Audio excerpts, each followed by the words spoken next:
Viewers, a breaking update coming in from Punjab. Ahead of the Punjab Assembly elections, the enforcement teams of the Election Commission have seized valuables worth 40.3 crore rupees, which includes 2.7 lakh litres of liquor. That is liquor worth 81 lakh and unaccounted cash of 14 lakh rupees. We have Gursimran joining us on this story. Gursimran, a lot of recoveries made before the elections, including a voluminous quantity of liquor. What was all this going to be used for, Gursimran?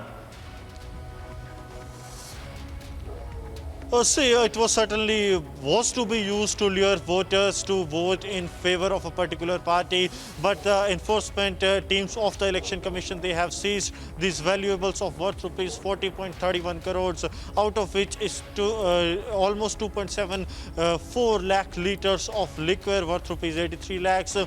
Psychopathic substances have also been recovered worth rupees 38.93 crore rupees.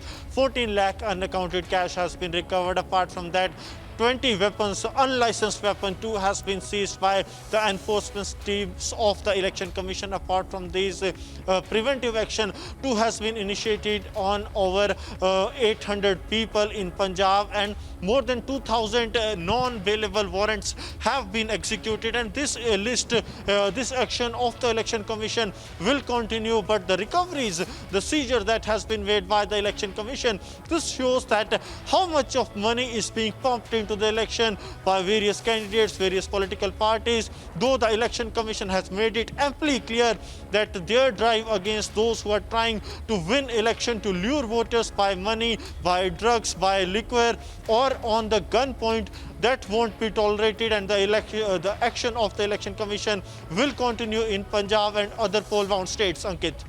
Right, Gursimran there telling us details of what has been seized in Punjab in the run-up to the Assembly elections. 2.71 lakh litres of liquor is among the things, including and also weapons and ammunition apparently.